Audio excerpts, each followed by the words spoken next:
I have the honor to present the Meteorology Bill 2023, a bill sponsored by the Senate Majority Leader, Senator Aaron Cheriot, Senator for Kericho County, navigated through the House by the Committee on Land, Natural Environment and Natural Resources.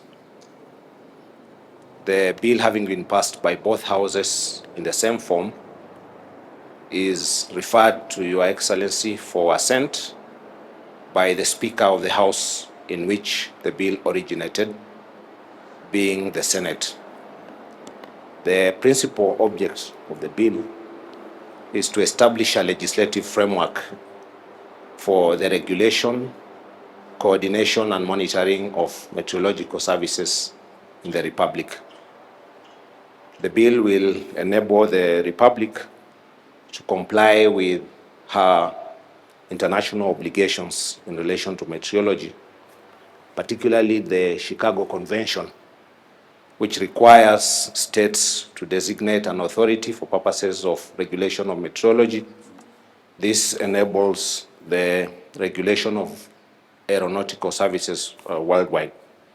The bill will establish an authority, the Meteorological Services Authority, which will be the successor of the Meteorological Department, which has operated under executive order under various ministries, and at the present time is in the Ministry of Environment, Climate Change and Natural Resources.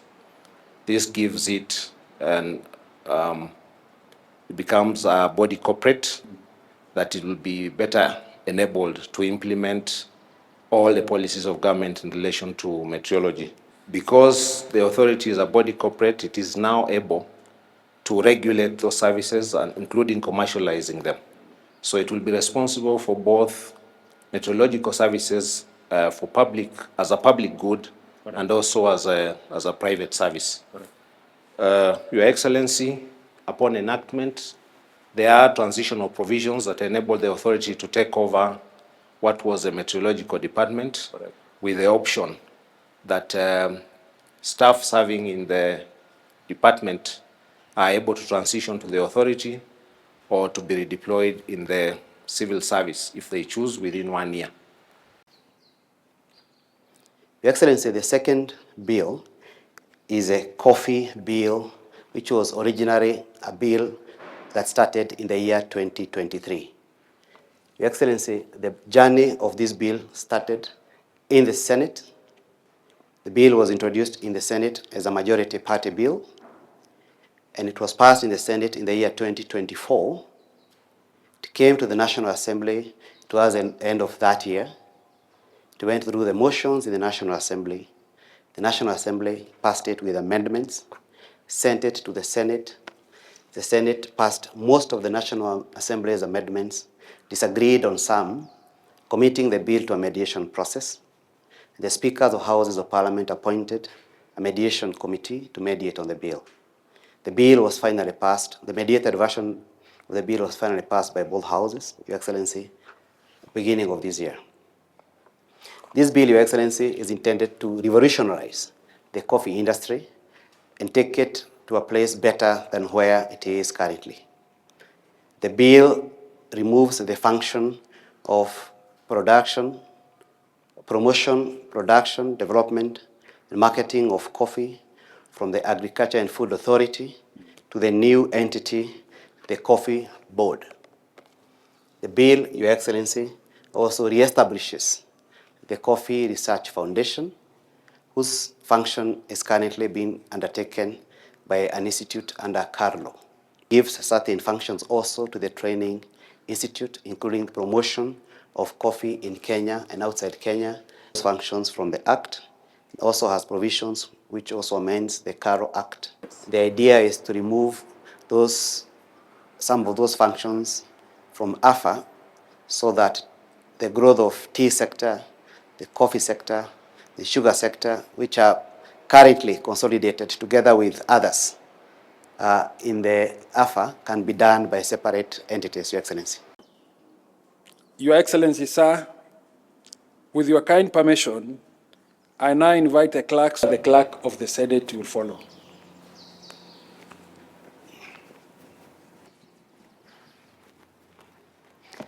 Your Excellency, I have the instructions of the Speakers of Houses of Parliament to place before you these vellum copies of bills for your assent. The first one being the Miscellaneous Fees and Levies Amendment Act, which is a bill which was introduced in the National Assembly following Cabinet approval. The bill was introduced by the leader of the majority party, who is a member for Kikuyu constituency, the Honorable Kimani Ichung'wah. Your Excellency, the principal object of the bill is simply threefold. One of it is to create a railway development levy fund, because currently railway development is simply a levy without a fund. The bill also establishes a board for purposes of the management and the administration of the fund to ensure that the monies that go into the fund are well utilized. Your Excellency, the bill also expands the scope of the employment of the funds that are collected under railway development levy, so that the funds are used for the construction, expansion of the entire railway network, irrespective of classification, which was introduced at the beginning of this year by the leader of the majority party and was passed by the House last week, Your Excellency.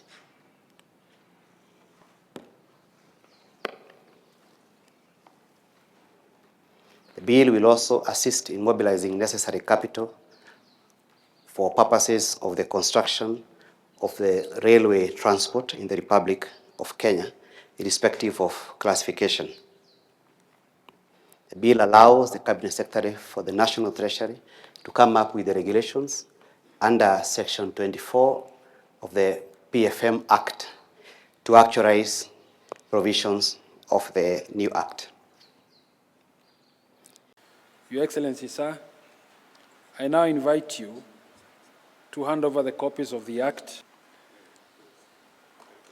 to the Solicitor General on behalf of the Attorney General for publication into law and the Cabinet Secretaries present for implementation.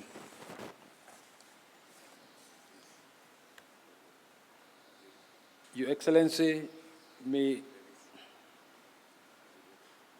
majority party in the National Assembly and the Senate and other members of Parliament present and all esteemed state officials in attendance.